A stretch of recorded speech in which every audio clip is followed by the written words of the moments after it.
Hello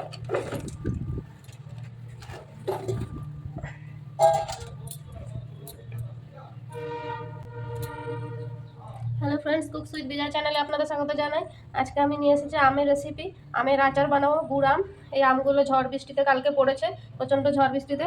সেই আমগুলো আমি নিয়ে নিয়েছি। এবার আমগুলোকে ভালো করে ধুয়ে নেব।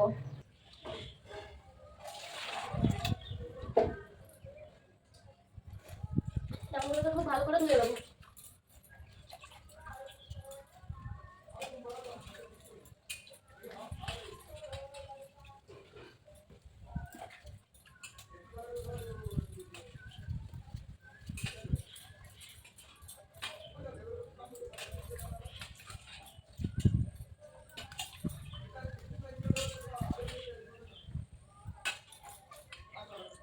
ঝড়ে আছাড় খেয়ে পড়েছে, সেজন্য আমগুলো অনেকগুলো কেটেও গেছে। আমগুলো সব ধোয়া হয়ে গেছে। এবার একটা কাপড় দিয়ে আমগুলোকে মুছে মুছে একটা থালায় নিয়ে নেবো। থালাটা মুছে নিচ্ছি। এভাবে আমগুলো সব মুছে মুছে থালার মধ্যে নিয়ে নেবো, যাতে আমগুলোতে জল না থাকে।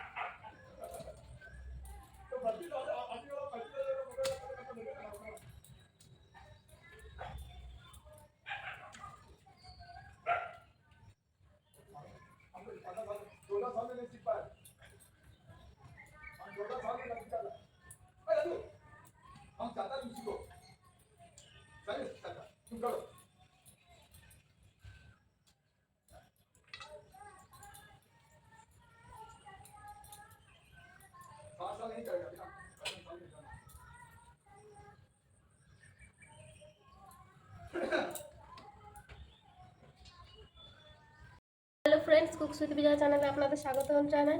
আজকে আমি নিয়ে এসেছি আমের আচার, মিষ্টি আমের আচার। এই আমগুলো ঝড়ে পড়েছে, ঝড় বৃষ্টিতে। আর কিছু পাড়া হয়েছে, এই আমগুলো গাছে পাড়া ছিল, এগুলো চাটনি বানানোর জন্য পাড়া হয়েছিল। তো আজকে আমি এই আম দিয়ে আচার বানিয়ে দেখাবো। তো চলুন, আগে আমগুলো আমি ভালো করে ধুয়ে নিয়েছি। ধুয়ে এগুলো একটা কাপড় দিয়ে মুছে নিয়েছি। এগুলোকে এবার আমি ছুলে নেব। তো চলুন রেসিপিটা দেখে নিয়ে যাক। এবার এই আমগুলো আমি ছুলে নেব।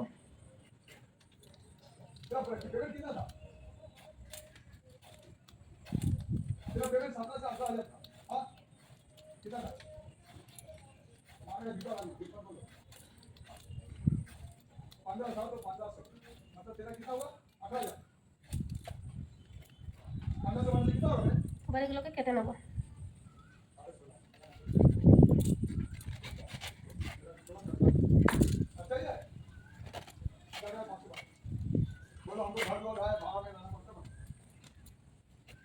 একদম পাতলা পাতলা স্লাইস করে কেটে নেব।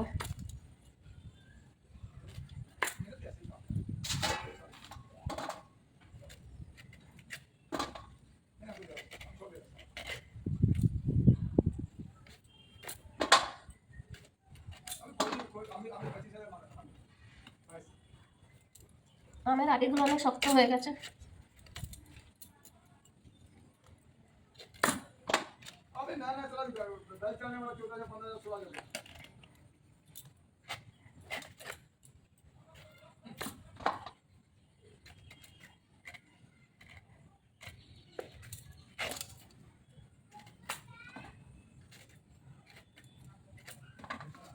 আমি এরকম পিস করেছি আমগুলো, এইভাবে আমি বাকি আমগুলোও কেটে নেব।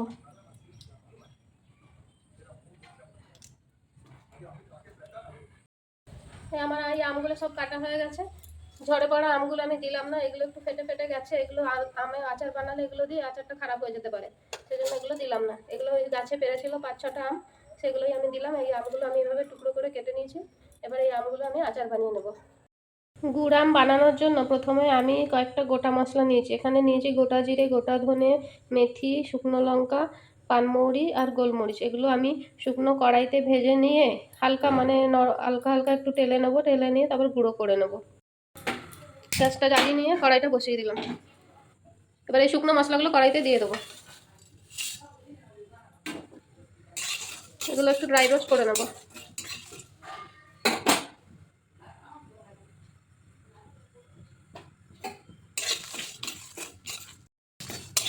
এবার এগুলো আমি নামিয়ে নেব। এগুলো রোস্ট হয়ে গেছে।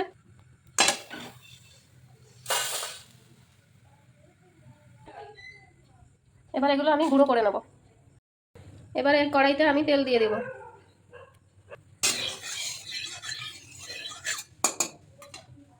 তেলের মধ্যে দুটো শুকনো লঙ্কা ফোড়ন দিয়ে দেবো। শুকনো লঙ্কাগুলো একটু ভাজা ভাজা হয়ে এলে কেটে রাখা আমগুলো দিয়ে দেবো।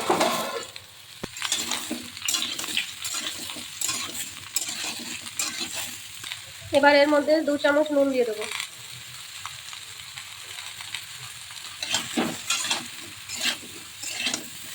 এবার এতে 1 চামচ হলুদ গুঁড়ো দিয়ে দেবো।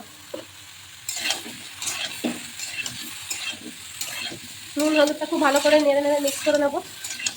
গ্যাসের আঁচটা সিমে করে দেবো আর এটা ঢেকে দেবো।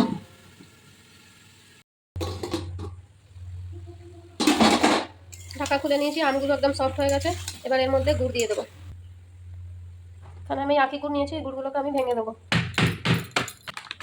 এখানে আমি 1 কেজি আমের জন্য প্রায় 350 মতন গুড় নিয়েছি। আমগুলো বেশি টক নয়, সেই জন্য আমার গুড়টা এতটাই লেগেছে। টক আম যদি বেশি টক হয় তাহলে গুড় আর একটু বেশি লাগে। আমার গুড়গুলো ভাঙা হয়ে গেছে, এগুলো আমি আমের মধ্যে, এবার এই গুড়গুলো সব আমের মধ্যে আমি দিয়ে দেবো। এবার আমের সাথে গুড়টা খুব ভালো করে মিশিয়ে নেবো নেড়ে চেড়ে।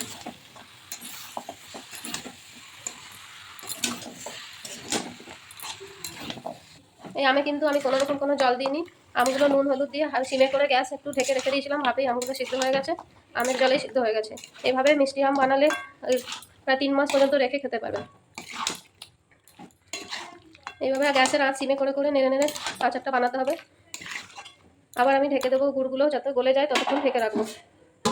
ফিরে আসছি কিছুক্ষণ পর। গুড়গুলো আমার পুরো গলে গেছে।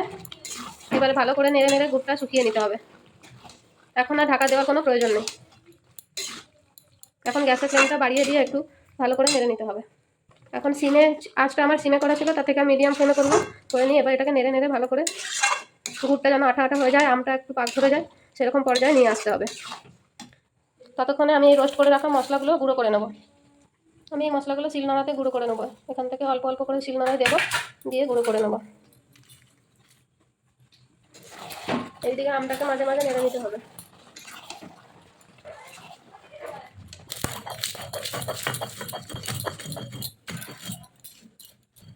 একদম মিহি করে না পাকলেও চলবে, হালকা হালকা যদি ভাঙা ভাঙাও থাকে তাও চলবে, কিন্তু মোটামুটি নর্মাল মিহি করতে হবে।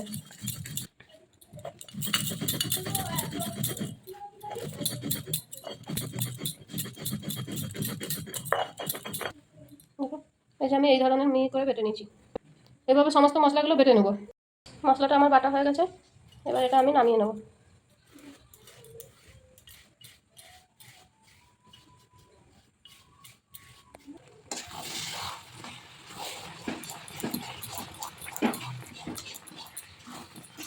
এদিকে গুড়গুলো সব ভালোভাবে গলে গেছে।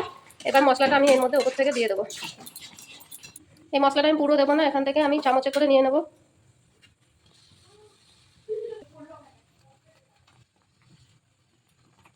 টোটাল আমি 3 চামচ মশলা দিয়ে দিলাম। এবার মশলাটা খুব ভালো করে মিক্স করে নেব। আমি আমটা একটু চেক করে নিলাম, এটা আর একটু মিষ্টি লাগবে।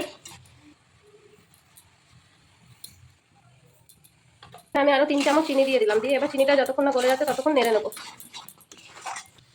টক ঝাল মিষ্টি আমের আচার আমার রেডি। আমার এই ভিডিওটি ভালো লাগলে অবশ্যই লাইক শেয়ার সাবস্ক্রাইব করে দেবেন, আর আমার চ্যানেল বেল আইকনটি দাবিয়ে দেবেন যেন এর পরের ভিডিওগুলো যখনই আমি বানাবো সবার প্রথম আপনাদের কাছে পৌঁছে যেতে পারে। সবাই ভালো থাকবেন, সুস্থ থাকবেন। আজকের মতো আসি, আবার দেখা হবে নতুন কোনো ভিডিও নিয়ে, নতুন কোনো রান্না নিয়ে। টাটা।